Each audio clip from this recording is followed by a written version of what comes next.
Welcome to my channel. तो आज हम फिज़िक्स देखेंगे। फिज़िक्स में आपको चैप्टर वाइज में करवा रही हूँ MCQs, previous year MCQ NCERT book से। जहाँ पे हमें ट्रिक की ज़रूरत पड़ेगी वहाँ हम ट्रिक का इस्तेमाल करेंगे, और जहाँ पर ऐसे ही याद करना हो वहाँ हम डिटेल इसका व्याख्या देखेंगे। तो फिज़िक्स में ये चैप्टर हो गया है, मापन का चैप्टर कंप्लीट करवा दी हूँ मैं। अब आज करते हैं बल एवं गति। तो आइए बिना किसी वक्त गवाए शुरुआत करते हैं। तो आज है अध्याय 2 लेसन 2 बल एवं गति।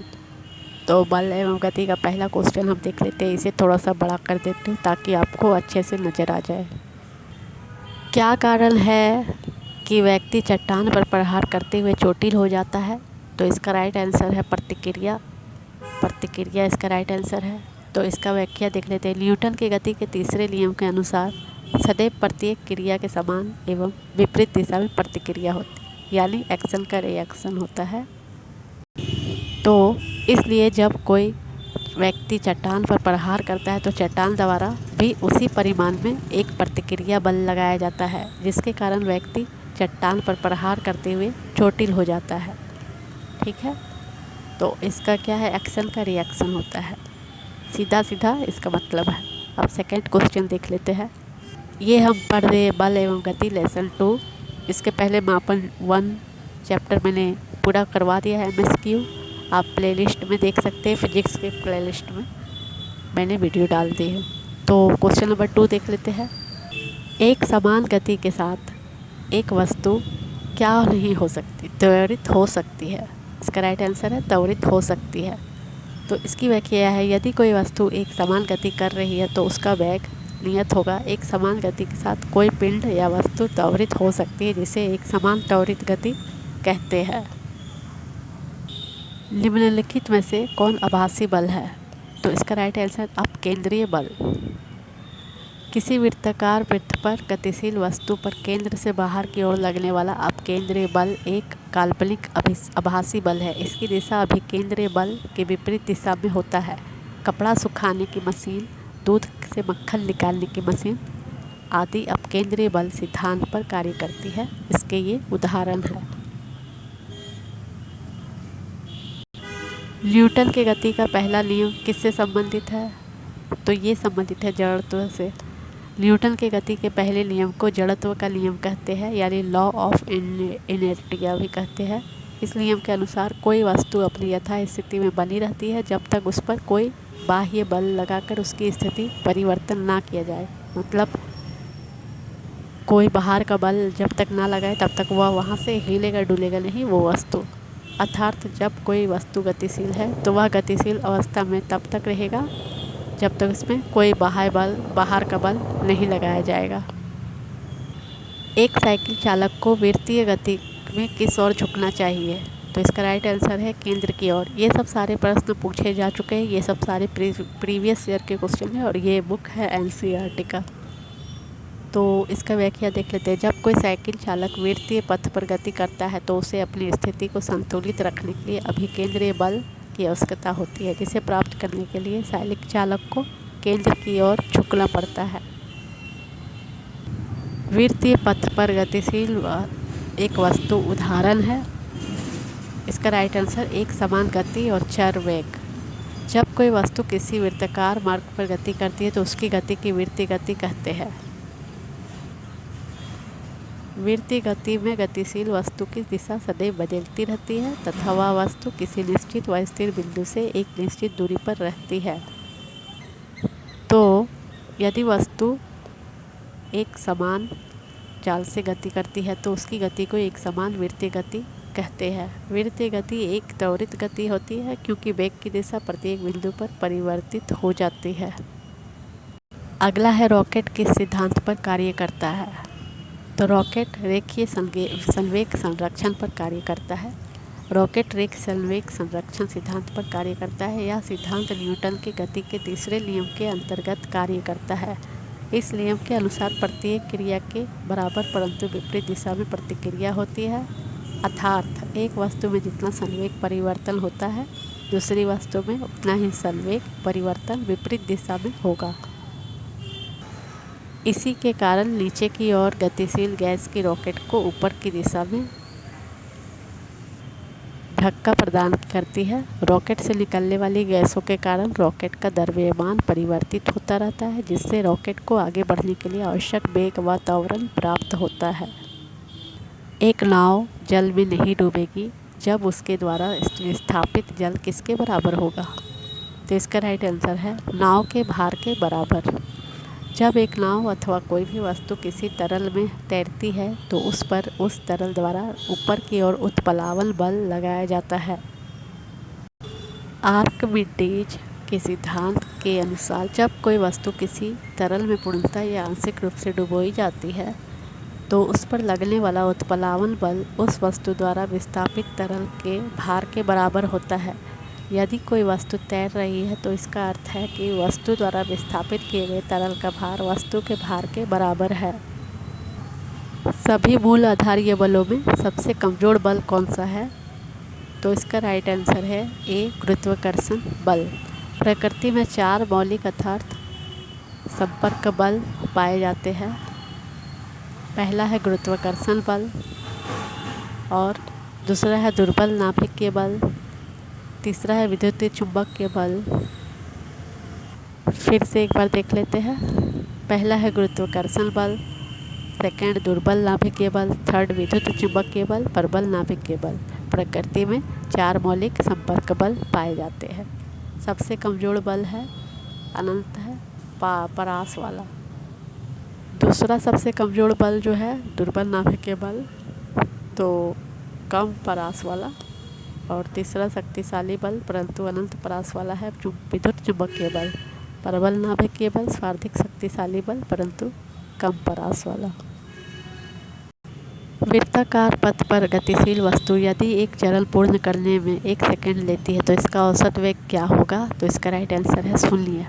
वृत्तीय गति में एक वस्तु द्वारा एक चरण पूर्ण करने के लिए औसत वेग 0 होगा, क्योंकि वृत्तीय गति में विस्थापन 0 होता है। प्रक्षेपीय का पथ क्या कहलाता है? प्रक्षेपीय का पथ कहलाता है प्रक्षेपीय वक्र। प्रक्षेपीय यानी प्रोजेक्टाइल वह वस्तु है जिससे बल के प्रयोग के द्वारा ऊर्ध्वाधर दिशा अथवा अंतरिक्ष में फेंका जाता है। प्रक्षेपीय गुरुत्वीय त्वरण के अंतर्गत एक ऊर्ध्वाधर तल में एक वक्र पथ पर गति करता है, जिसे प्रक्षेपीय चक्र कहते हैं। रेल की गति किस प्रकार की गति का उदाहरण है? तो इसका राइट आंसर रूपांतरित गति। रेल की गति रूपांतरित गति का उदाहरण है, क्योंकि रूपांतरित गति में वस्तु के सभी भाग समान दिशा तथा समान समय में एक समान वेग के समान दूरी तय करते हैं। रूपांतरित गति 2 प्रकार की होती है। रूपांतरित गति जो होती है वो 2 प्रकार की होती है। पहला होती है सरल रेखीय गति और वक्र गति। जब गतिमान वस्तु एक सीधी रेखा में जाती है तो उसे सरल रेखीय गति कहते हैं। जब गतिमान वस्तु एक वक्र रेखा में जाती है तो उसे वक्र गति कहते हैं। यदि एक वस्तु एक समान गति से वृत्ताकार पथ पर गतिशील करती है तो इसका वेग परिवर्तित होता रहता है।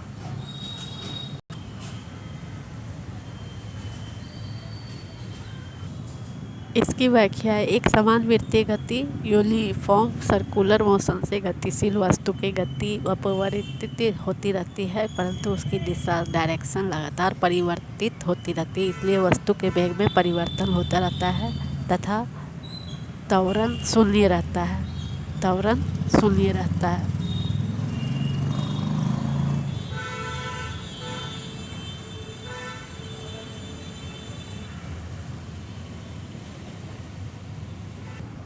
तोप से एक गोला दागा जाता है। गोले की गति है प्रक्षेपीय गति। तोप के गोले की गति प्रक्षेपीय गति का उदाहरण है। प्रक्षेपीय गति में वस्तु परवलयाकार पथ पर अनुसरण करती है। जब तोप से गोला दागा जाता है तो वह धरातल से एक कोण बनाते हुए गति करता है, जिससे एक परवलयाकार पथ का सृजन होता है। क्रिया और प्रतिक्रिया है। समान परिमाण वाले होते हैं। न्यूटन की गति के तीसरे नियम के अनुसार सदैव प्रत्येक क्रिया के बराबर परंतु विपरीत दिशा में प्रतिक्रिया होती है। क्रिया और प्रतिक्रिया बल सदैव समान परिमाण वाले होते हैं। वॉशिंग मशीन का सिद्धांत है। कार्य सिद्धांत क्या है वॉशिंग मशीन का? तो ये होता है अपकेंद्र।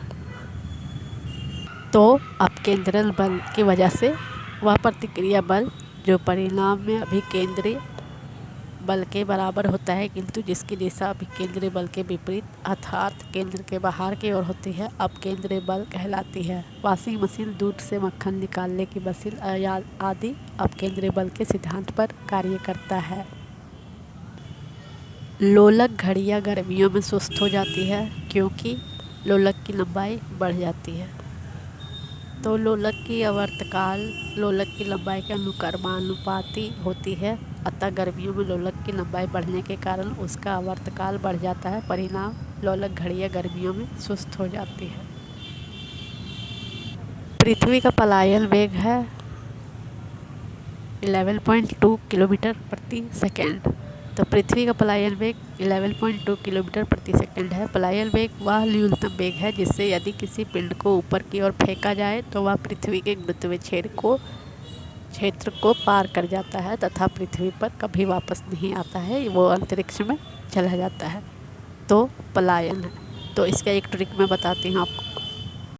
तो देखिए, पलायन का मतलब क्या होता है? पलायन का मतलब होता है भागना। तो कोई भागता है तो हम क्या बोलते हैं? 9 2 11 हो गया, 9 2 11 हो गया बोलते हैं ना। तो 11.2 किलोमीटर सेकंड को इसे रिलेट करेंगे पलायन वेग को। तो इस प्रकार हमने इसे ट्रिक से याद कर लिया।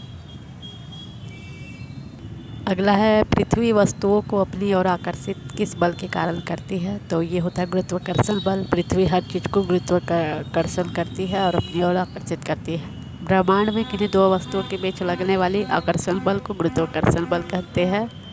अतः इसी बल के कारण ही पृथ्वी अपनी ओर किसी भी वस्तु को आकर्षित करती है और खींचती है, जैसे कि पेड़ से फल का गिरना, पत्थर का ऊपर फेंकने पर वापस नीचे की ओर आना इत्यादि।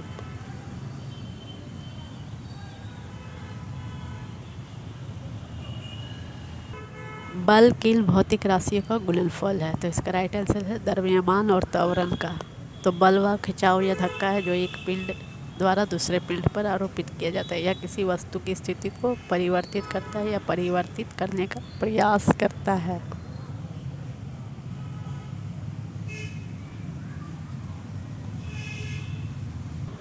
गति को सर्वप्रथम किसने परिभाषित किया है? तो इसका right answer A Galileo. Italy के भौतिक विज्ञानी गैलीलियो को गति को मापने वाले पहले व्यक्ति होने का श्रेय दिया जाता है।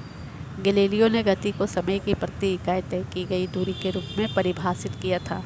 इसके पश्चात सर आइजैक न्यूटन ने गुरुत्वाकर्षण के नियम एवं गति के सिद्धांत की खोज की थी।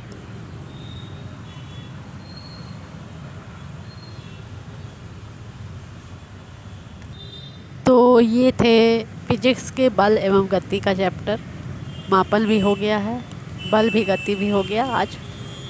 तो और जो बाकी है, ये जो बाकी है यहाँ लास्ट तक नाभिकीय भौतिक तक मैं इस वीडियो को पूरा कंप्लीट करवा दूँगी। और ये प्रीवियस ईयर के एनसीईआरटी बुक से मैं ये करवा रही हूँ, जो बहुत ही ज़्यादा वेरी इम्पोर्टेंट है। तो अब तक 2 हो चुके हैं, 2 वीडियो। आप इसका प्लेलिस्ट में जाके देख सकते हैं। फिजिक्स का प्लेलिस्ट मैंने बना के रखी हुई है और ये सब मैं सारे करवा दूँगी चैप्टर वाइज। धन्यवाद वीडियो देखने के लिए।